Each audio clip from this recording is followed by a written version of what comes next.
property at the foothills of the Bunya Mountains, Jody and Will Lawless have introduced methods to sustain their business during tough times. Well, our property's here on the eastern side of the Bunya Mountains. Yep. We have about 1,000 acres where we breed and fatten our own cattle that we use for a paddock to plate business. So how many head of cattle are you running here? We have about 100 head of breeders and then their progeny from there.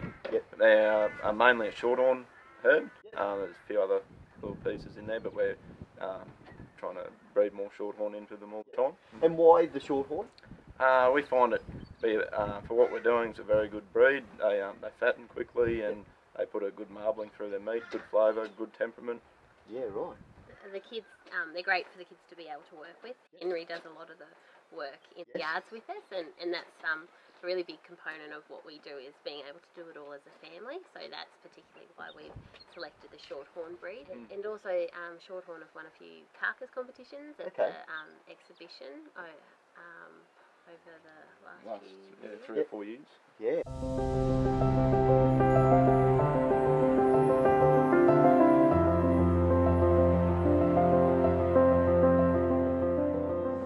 In this climate-controlled unit based on the farm, I guess you could say this is where all the magic happens. So a fodder system that grows barley from seed to sprouts like this, it takes 5 days. 5 days? 5 days from the seed. From the seed? Yep, so we'll put in about 100 kilos of seed and we get half a tonne of feed out of it in 5 days. Yeah, that's a pretty good conversion. It is, yeah. So, grain prices, they're pretty high. So if you were actually feeding just grain, you would have to be using 5 times as much.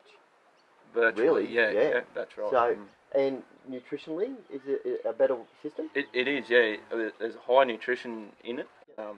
The barley as a plant like this has a lot more nutrition, a lot more protein in it than it would as a grain itself. There have been some studies done on that, that in the root matter there is a high content of the protein and some other vitamins as well. So how's the system actually work? Well, there's 5 sort of components to it. Each door like this is a day, so you'll have there's about 18 shells here that we grow all the fodder in, and it'll get watered every 40 minutes for 20 seconds, and then there's a light system of LED lights that simulate daylight to help the plant grow while it's shut up in a controlled climate. So is it very labour intensive? Yes. Yep. It really is. Yeah, right. Yes, and I think, you know, the same as any job, it needs to be done every day. Yep. The cattle are relying on you to be fed. You don't get a break from it, but that's farming. Yes. We accept that and we love that. Because you guys work full time as well. Yeah. That's right. Yeah. But look, at the end of the day, it's sustaining your property, because you know the drought has been pretty ferocious. You know, in the last 20 years, we've probably been in drought for 10 of them. Yes. That's right. And your property looks fantastic. You know, we had that little bit of rain. Water-wise, how do you go for water? Where are you capturing that from? We use underground water for this system. We're actually told that rainwater is probably too pure for it. It likes those nutrients that it gets from the water as well. And the mineral from the that's right. Yeah. So we use underground water for this entirely. I'd roughly. say we'd use probably around 500 litres a day of water. Yeah. That's not too bad, and that's for 5 days worth of product. Yeah, that's right. You think it. And what about the excess? Does it just the excess we've put into a small recycling sort of system, so it virtually gets drained into a sump and then pumped out there. We use it in other places around the farm. So we're making the system as sustainable as we can. Yeah. We've used a water recycling aspect that we're putting out onto the garden, and we do plan to grow vegetables from that. We also have herbs that we provide to our customers as a little gift. Oh, right. Also, we're looking at getting some solar panels as well. Oh, yeah, because electricity-wise, I assume it's... It does, adds to the electricity cost. Yep. What about expansion-wise? Have you got room to move on there? We're really excited about the opportunities that are opening up for expansion. Yep. So we're just looking for the right doors to open, but we're really excited for some prospects that we have coming up. Well, the cattle are hanging around behind us. It's obviously breakfast time. So let's get some of this out and go feed them, mate. Yep, Sounds sounds good. good.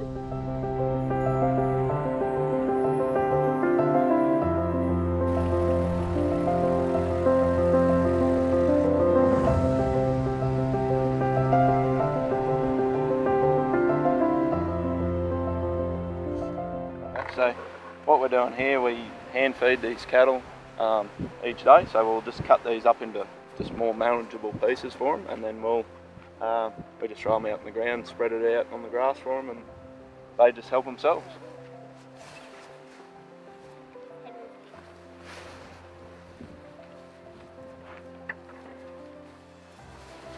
Got them, Henry? We aim for at least 3 months on the fodder, but it all depends on their condition, because we're not going to, if something's not ready, we're not going to send it.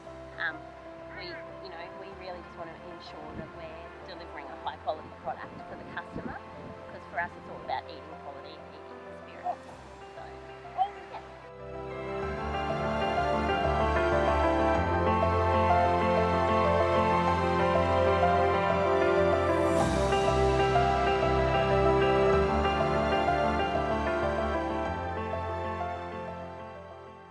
All these cattle have been born here. They get raised on their mothers, and then we take them off and wean them, and then they're put onto this fodder, and from there they get taken and to an abattoir, and then to the butcher, and then we take them from there, put them into packs, and deliver it to people's homes.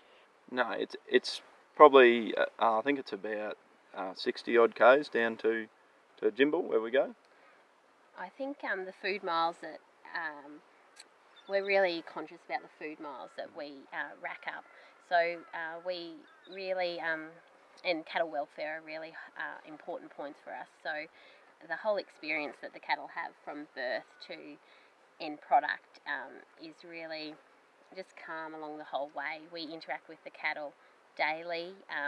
And at weaning time, we yard wean them. We take them out with the kids on the horses every day to get them trained so that they're just comfortable being in a community like this. And then when it is time to send them to Jimble, the facilities there, they're really lovely family-owned facilities in the country, no stress or pressure on the animal. The day before, they follow the ute into the yards just exactly like you've seen, have their breakfast in the yards, and then we take only a couple at the time on the track so that there's no stress on them as well. It's a comfortable journey for them, and and it's only 60 kilometres, so there's no stress on the animal in that manner as well. So our ideal is 230 kilograms. That's what we really like, As a dressed weight. As a dressed weight. Yep. So that it's just a great size that's presentable. It's great eating for the customer. They're not huge steaks on your plate. They're just a nice size that people can enjoy. Portion controlled, which all helps with healthy living as well. So what's the future hold for Lawless Beef Company? So we're really excited for some prospects that we have coming up, and we're really looking at having a true paddock to plate experience for our customers, and being able to provide the highest cattle welfare standards that we're able to. That's really important for us, and our community is really important for us, so we want to provide whatever opportunities that we can for South Burnett to be able to grow as a whole community. So we're really excited about looking into prospects in the future.